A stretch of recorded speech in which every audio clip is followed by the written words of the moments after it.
हिम्मत वतन की तुमसे है, ताकत वतन की तुमसे है, देश के वीर जवानों को सलाम है। नमस्कार, स्वागत है आपका। मैं हूं आपके साथ गुंजन। देश की जांबाज सेनाओं को हम सलाम कर रहे हैं। आज के इस खास कार्यक्रम में स्वतंत्रता दिवस नजदीक है, जश्न आजादी करीब है, तो मौका देश के बहादुर जवानों के शौर्य को याद करने का है, जिनकी बदौलत आज हम और आप आजाद हवा में सांस ले पा रहे हैं। स्वतंत्र भारत की गौरव पताका शान से दुनिया में लहरा रही है।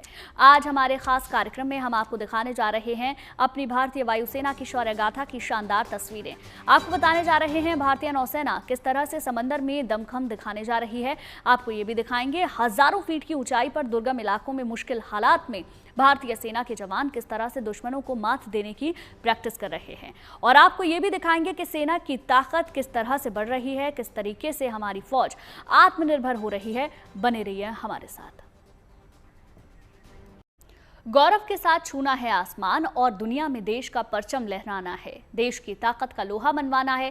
इसी संकल्प और इसी ध्येय के साथ भारतीय वायुसेना देश की रक्षा में जुटी है।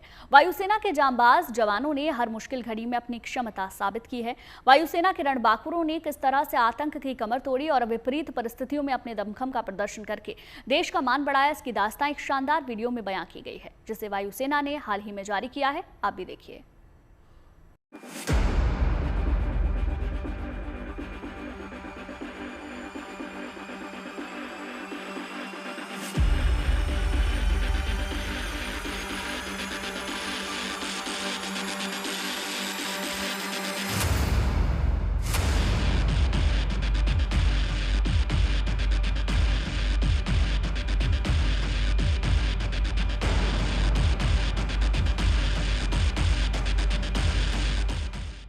अनंत आसमान में परवाज भरते ये लड़ाकू विमान हिंदुस्तान की वीर गाथा की शानदार तस्वीर पेश कर रहे हैं।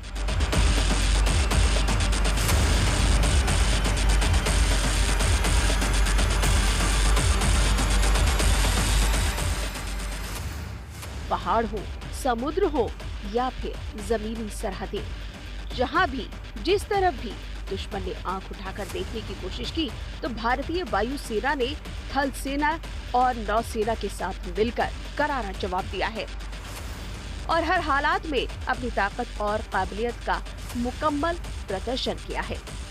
भारतीय वायुसेना ने एक वीडियो जारी किया है जिसमें इसके एक्शन और क्षमताओं की झलक देखने को मिल रही है। इसमें एयरफोर्स के विमानों की गरज सुनाई पड़ रही है, हौसले की उड़ान है, दुश्मन की तबाही की दास्तान है और देश के शौर्य की बेमिसाल गाथा है।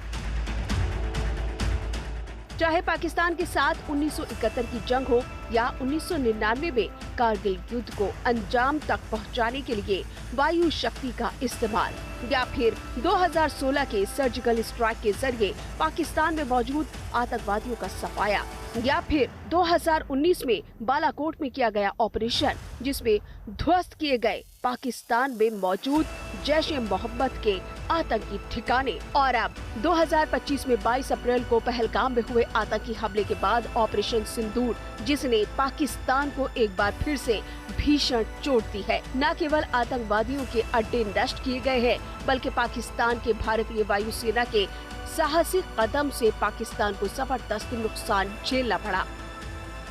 हर बार भारतीय वायुसेना ने अपने पराक्रम से न केवल दुश्मन को धूल चटाई बल्कि दुनिया को भी चौंका दिया है और ये भी जाहिर कर दिया है कि भारतीय वायुसेना हर पल, हर वक्त पर, हर मौके पर माकूल एक्शन के लिए सक्षम, तत्पर और तैयार है। इसका कोई जोड़ नहीं है, इसकी क्षमताओं का कोई तोड़ नहीं है। थल सेना और नौसेना के साथ शानदार तालमेल और कदम से कदम मिलाते हुए वायुसेना ने देश की रक्षा के लिए फौज के तीनों अंगों की जुगलबंदी की अनूठी मिसाल पेश की है। दुनिया के दूसरे देशों के साथ सामरिक साझेदारी के तहत किए गए अभ्यासों में वायुसेना ने अपने दमखम का अद्वितीय प्रदर्शन किया है और मिलजुल कर विश्व में तमाम देशों की सेनाओं के साथ ऐसे सामंजस्य का संदेश दिया है जिसकी बदौलत मुश्किल की हर घड़ी से आसानी से निपटा जा सकता है। केवल युद्ध ही नहीं बल्कि आपदाओं के मौके पर भी भारतीय वायुसेना सबसे तेज गति के साथ कार्रवाई करने और बचाव राहत को अंजाम देने में सबसे आगे रही है। दुर्गम इलाकों में राहत सामग्री पहुंचाना हो या लोगों की जान बचानी हो, जरूरत के हर वक्त पर वायुसेना देवदूत बनकर सामने आई है और लोगों को मुसीबतों से उबारा है। देश ही नहीं बल्कि सरहदों के पार, विदेशों में भी, 7 समंदर पार, दुनिया के देशों में भी मानवीय मदद के तहत राहत सामग्री की डिलीवरी और मिशन जिंदगी को अंजाम देने में भारतीय वायुसेना ने अपनी उपयुक्त भूमिका निभाई है। दुनिया के कई देशों में जंग और अस्थिरता के माहौल के दौरान भारतीयों की स्वदेश वापसी के ऑपरेशंस को भी वायुसेना ने जिस कुशलता के साथ अंजाम दिया, उसका जवाब नहीं है। देश इस बार आजादी की 78वीं सालगिरह मनाने जा रहा है, जबकि वायुसेना की स्थापना के 93 साल पूरे होने जा रहे हैं। इतने लंबे कालखंड में हर दफा बेहद तेज रफ्तार से की गई सटीक कार्रवाइयों के जरिए वायुसेना गौरव गाथा के साथ आसमान को छूने के अपने ध्येय वाक्य को बार बार सही साबित करती आई है और आने वाले वक्त में भी बुलंदियों की उड़ान भरने के लिए तैयार है। Bureau report, good news today.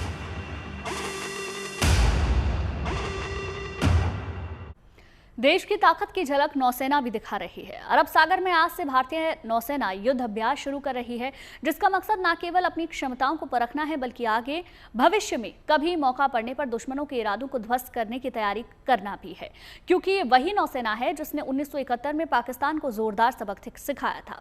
अब ऑपरेशन सिंदूर के बाद पहली बार भारतीय नौसेना अरब सागर में अभ्यास कर रही है, वो भी ऐसे समय पर जब पाकिस्तान की नौसेना भी अपनी समुद्री सीमा में एक्सरसाइज के लिए उतरेगी, तो मौका बेहद रोमांचक है।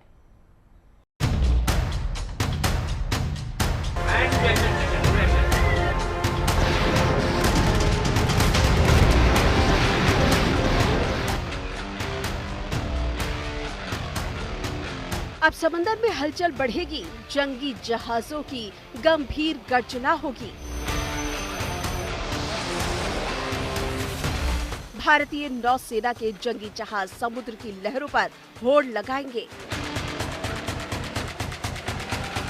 दुश्मन की हर चालबाजी और नापाक हरकतों से निपटने के लिए रणनीति और ताकत के इस्तेमाल की परख होगी।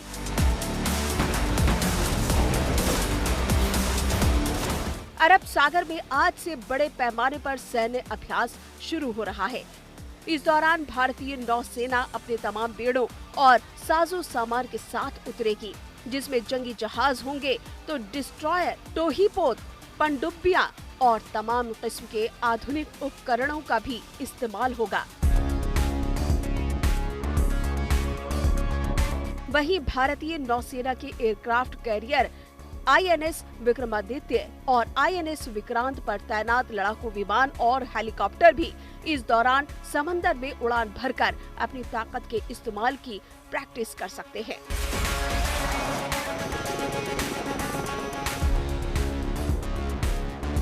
भारतीय नौसेना की ओर से ये अभ्यास गुजरात के पोरबंदर और ओखा तट पर किया जा रहा है। हालांकि अभी ये स्पष्ट नहीं है कि इस खास अभ्यास में भारतीय नौसेना के कौन कौन से जहाज शामिल हो रहे हैं।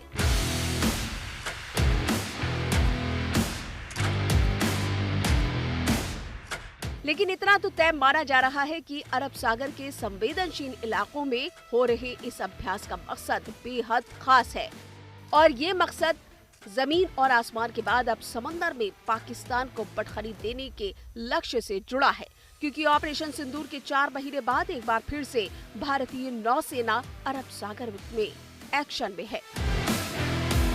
आपको बता दें कि ऑपरेशन सिंदूर के दौरान 1 मई को भारतीय नौसेना का जंगी जहाज INS सूरत पहली बार सूरत के हजीरा पोर्ट पर तैनात किया गया था। ऑपरेशन सिंदूर के दौरान भारतीय नौसेना ने समुद्री इलाकों में तैनात अपने सभी जंगी जहाजों को अलर्ट पर रखा था। उस दौरान अरब सागर में एंटी शिप और एंटी एयरक्राफ्ट फायरिंग की प्रैक्टिस भी की गई थी।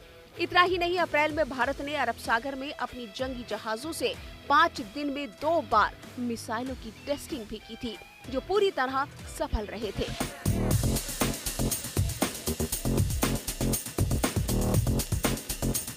24 अप्रैल को आईएनएस सूरत से किए गए मिसाइल टेस्ट के दौरान नौसेना ने समुद्र में तैर रहे एक छोटे टारगेट को नष्ट किया था, जबकि 27 अप्रैल को भी इसी तरह के टेस्ट को अंजाम दिया गया था, जिसका मकसद दुश्मनों को ये संदेश देना था कि भारतीय नौसेना दिन रात देश की रक्षा के लिए तैयार है। समुद्र में कहीं भी कोई भी खतरा हो तो उसका आसानी से सामना करने और दुश्मन को मुंह तोड़ जवाब देने में कोई दिक्कत नहीं है। खास बात यह है कि इस दौरान पाकिस्तान की नौसेना भी अरब सागर में ही अभ्यास करने जा रही है। पाकिस्तान का समुद्री अभ्यास उस जगह से 60 नॉटिकल मील की दूरी पर होगा, जहां भारतीय नौसेना अपना एक्सरसाइज कर रही है। इसके लिए दोनों देशों ने अरब सागर में अपनी अपनी सीमाओं में ड्रिल के लिए नोटिस टू एयरमैन जारी कर दिए हैं। 7 मई को हुए ऑपरेशन सिंदूर के बाद ये पहला मौका है जब दोनों देश अरब सागर में अपने अपने इलाकों में शक्ति प्रदर्शन कर रहे हैं। हालांकि अरब सागर में भारत और पाकिस्तान की नौसेना की ओर से नियमित रूप से अभ्यास किया जाता है, लेकिन इस बार इन अभ्यासों को लेकर सरगर्मियां इसलिए भी बढ़ गई हैं क्योंकि ऑपरेशन सिंदूर के बाद समुद्र में पहली बार दोनों देशों की नौसेनाएं एक्शन में नजर आ रही हैं और इसमें भारत का पलड़ा भारी रहेगा, इसमें कोई शक नहीं है। Bureau report, good news today. इस बीच भारतीय थल सेना भी अपने धार पैने करने में पीछे नहीं है। खासतौर से पूर्वी सरहदों पर भारतीय थल सेना के जवान कड़ा अभ्यास कर रहे हैं ताकि कभी कोई दुश्मन सामने हो तो करारा जवाब देने में कोई दिक्कत ना हो। असम, पश्चिमी अरुणाचल प्रदेश राज्यों में तैनात भारतीय सेना के गजराज कोर की रेड हॉर्न्स डिवीजन के जवानों ने हाल ही में 14,300 फीट की ऊंचाई पर काफी दुर्गम इलाकों में बैटल नोकॉल्शेशन अभ्यास किया। कड़ाके की ठंड वाले माहौल में बेहद खतरनाक पहाड़ी रास्तों पर लाइव फायर बाधाओं को पार करते हुए उन्होंने ऑपरेशन और एक्शन की तैयारी का बेहतरीन अभ्यास किया, अपने साहस और मनोबल का प्रदर्शन किया। कठिन परिस्थितियों में भी उनकी निशानेबाजी और हथियार चलाने की कला साफ नजर आई। इन इलाकों में भारतीय सेना को अक्सर चीन की चुनौती का सामना करना पड़ता है। ऐसे में गजराज कोर की रेड हॉर्न्स डिवीजन के इन जवानों ने इस अभ्यास के जरिए अपनी कुशलता और क्षमता को परखा, साथ ही साथ भविष्य में खतरों से निपटने की रूपरेखा तैयार की।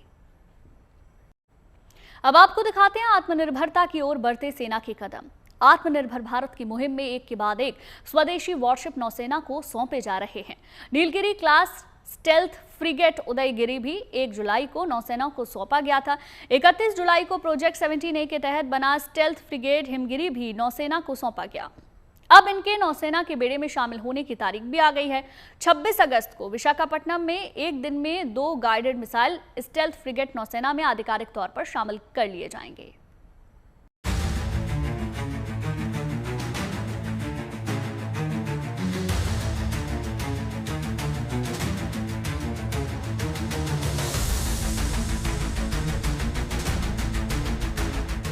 भारतीय नौसेना की ताकत बढ़ाने वाली अच्छी खबर यह है कि एक दिन में 2 वॉरशिप नेवी में शामिल होने जा रहे हैं। एक है उदयगिरी तो दूसरा है हिमगिरी।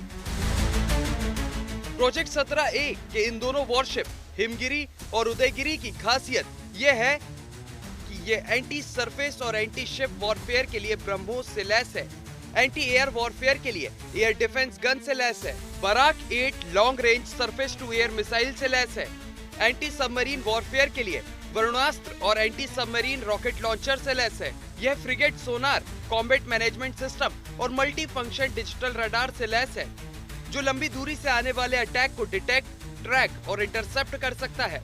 इस फ्रिगेट में 2 हेलीकॉप्टर भी आसानी से लैंड कर सकते हैं। उन्हें रखने के लिए इसमें हैंगर भी मौजूद है। इस प्रोजेक्ट 17A के तहत बनाए जा रहे सभी 7 फ्रिगेट में 75% उपकरण स्वदेशी कंपनियों से लिए गए हैं। इसका डिजाइन भी स्वदेशी है और इसका स्टील भी स्वदेशी है। इसका design navy worship design bureau ने तैयार किया है। 6,700 टन वजनी ये फ्रिगेट 30 नॉटिकल मील प्रति घंटे की रफ्तार से चल सकता है।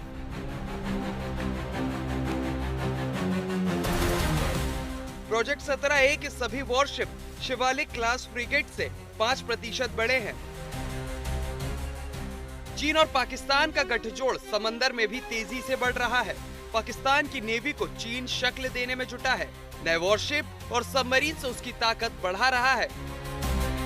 वहीं भारत ने आत्मनिर्भरता के तहत साल 2047 तक पूरी तरह से आत्मनिर्भर नेवी बनने की रफ्तार को तेज कर दिया है और हिमगिरी और उदयगिरी उसी कड़ी का हिस्सा है। Shivani Sharma, good news today. और अब बात भारत के रक्षा उत्पादन की। भारत ने रक्षा उत्पादन में एक नया और रिकॉर्ड उपलब्धि हासिल की है। भारत का रक्षा उत्पादन करीब 1.5 लाख करोड़ रुपए से अधिक के स्तर पर पहुंच गया है, जो देश के मजबूत होते रक्षा औद्योगिक आधार का संकेत माना जा रहा है। रक्षा निर्यात में वृद्धि हुई है, जो करीब 23,622 करोड़ रुपए तक पहुंच गया है।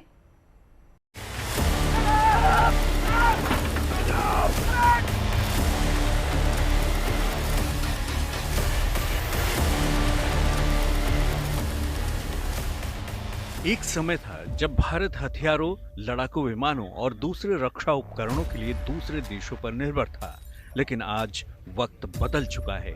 आत्मनिर्भर अभियान के तहत हिंदुस्तान लगातार ऐसे आयाम हासिल करता जा रहा है जिसे देखकर दुनिया दंग है। दरअसल भारत ने रक्षा उत्पादन के क्षेत्र में नई उपलब्धि हासिल की है।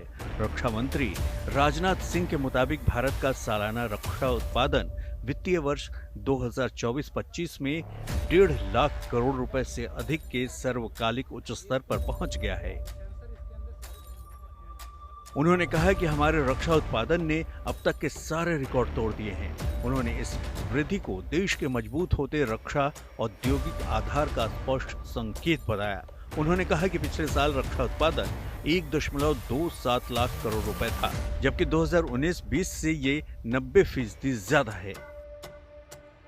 रक्षा क्षेत्र की हमारी हालत यह थी डिफेंस की कि पहले प्राय हर चीजें दुनिया के दूसरे देशों में बनती थी, विदेशियों के द्वारा बनती थी, उन्हीं की पूंजी लगती थी और हम लोग जब जरूरत पड़ती थी तो दुनिया के दूसरे देशों से जाकर चाहे कुछ भी हो, हवाई जहाज हो, हथियार हो, प्लेटफॉर्म्स हो, जो भी हो, सब कुछ हम दुनिया के दूसरे देशों से खरीदते थे।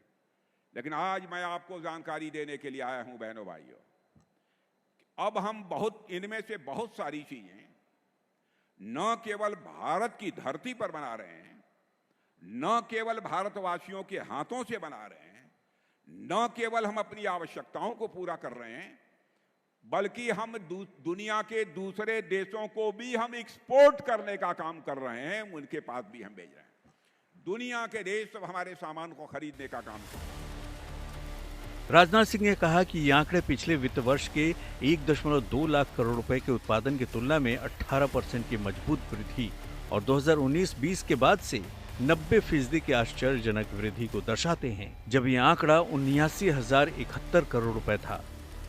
राजनाथ सिंह ने जानकारी देते हुए कहा कि रक्षा निर्यात भी बढ़कर 2024-25 में करीब 24,000 करोड़ रुपए तक पहुंच गया है, जो पहले 600 करोड़ हुआ करता था।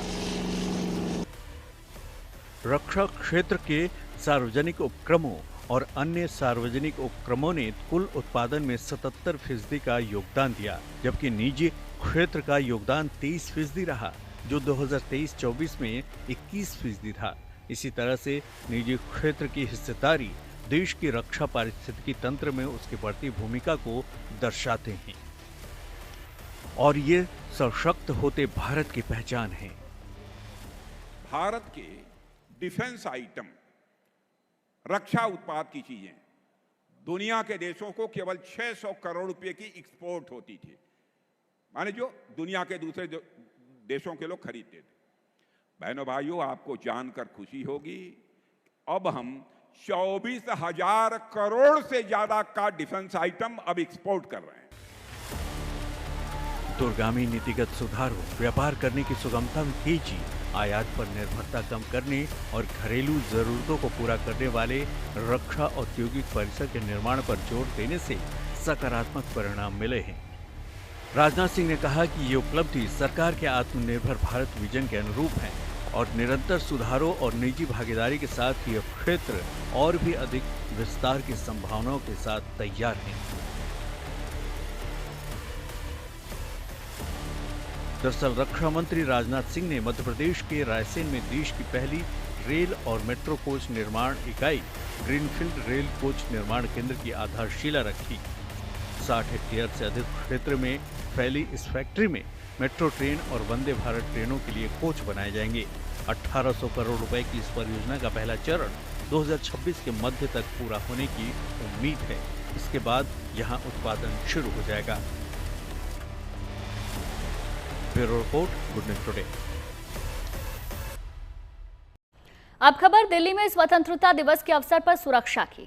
जश्न आजादी के दौरान राजधानी में फुल प्रूफ सिक्योरिटी के इंतजाम किए गए हैं। खासतौर से लाल किले पर सुरक्षा की विशेष व्यवस्था है, जिसका जायजा लिया हमारी संवाददाता श्रेया चटर्जी ने। देखिए, 15 अगस्त की सिक्योरिटी को मद्देनजर रखते हुए मल्टी लेयर्ड सिक्योरिटी अरेंजमेंट की गई है। आप देख सकते हैं कि कैसे रेड फोर्ट के अंदर बॉम्ब स्क्वाड 24/7 प्रेजेंट है। डॉग स्क्वाड के साथ जगह जगह पे चेकिंग की जा रही है कि किसी भी तरीके से कोई अनमैन्ड ऑब्जेक्ट बाहर से अंदर ना आए। और इसी तरीके की सिक्योरिटी मॉक ड्रिल्स हम 15 अगस्त तक देखेंगे। और जो मल्टी लेयर सिक्योरिटी है वो लोकल पुलिस के साथ साथ NSG, SPG, military intelligence, Delhi police, ये सारे लोग साथ निगरानी रखेंगे। कुल 800 के करीब सीसीटीवी कैमरास होंगे जो पूरे रेड फोर्ट एरिया को 360 डिग्री मॉनिटर करेंगे। और आप देख सकते हैं कि कैसे लगातार मॉक ड्रिल्स जारी है यहाँ पे। और जितने भी हमारे सिक्योरिटी एजेंसीज हैं वो साथ मिलकर कोऑर्डिनेटेड इफेक्ट के तहत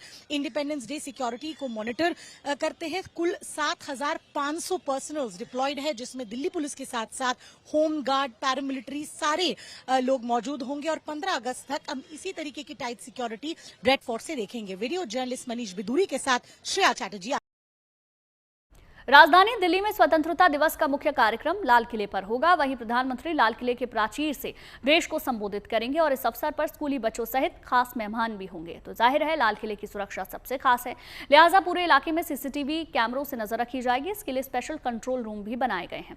वहां क्या इंतजाम है बता रही हैं हमारी संवाददाता श्रेया। देखिए, इंडिपेंडेंस डे की सिक्योरिटी को मद्देनजर रखते हुए आप देख सकते हैं कि किस तरीके का अरेंजमेंट किया गया है। ये एक जो सीसीटीवी मॉनिटरिंग जोन है वो रेड फोर्ट के अंदर है। ऐसे 2 सीसीटीवी मॉनिटरिंग रूम्स है जिससे 24/7 निगरानी रखी जा रही है। तरह तरह की एनालिटिकल्स के माध्यम से कोई ट्रेसपास ना करे, कोई अनमैन चीज अंदर ना आए, ये सारे चीजों को देखा जा रहा है। और यही सीसीटीवी को दिल्ली पुलिस की एग्जिस्टिंग फेशियल रिकग्निशन सिस्टम की डेटा के साथ भी क्लब किया जाएगा, जो आप ठीक मेरे पीछे देख सकते हैं। इस एफसीएस सिस्टम के अंदर कुल 3 लाख से करीब जो हिस्ट्री शीटर्स है उनका डेटा एग्जिस्टिंग है। उनके फेस से इसको मैच किया जाएगा अगर कोई भी ऐसे अनकॉल्ड एंट्री हो। इसके अलावा जो कहा जा रहा है कुल 427 सीसीटीवीज है जो एडिशनल तौर पे सिक्योरिटी रखेगी। इसके साथ साथ 366 एग्जिस्टिंग सीसीटीवीज है। 7500 लोग दिल्ली पुलिस, होमगार्ड और पैरामिलिट्री से पूरे रेड फोर्ट की निगरानी रखेंगे। और ऐसे आप देख सकते हैं कि 15 अगस्त की सिक्योरिटी अरेंजमेंट की गई है, क्योंकि जैसा कि हम सब जानते हैं कि हाई सिक्योरिटी जोन है रेड फोर्ट। प्रधानमंत्री का भाषण रेड फोर्ट से होगा और इसीलिए इस तरीके की सिक्योरिटी मल्टी लेयर्ड अरेंजमेंट के तहत दिल्ली पुलिस द्वारा की गई है। चलिए इसी के साथ ही इस खास पेशकश में फिलहाल के लिए बस इतना ही, लेकिन अच्छी खबरों के लिए आप देखते रहिए गुड न्यूज टुडे।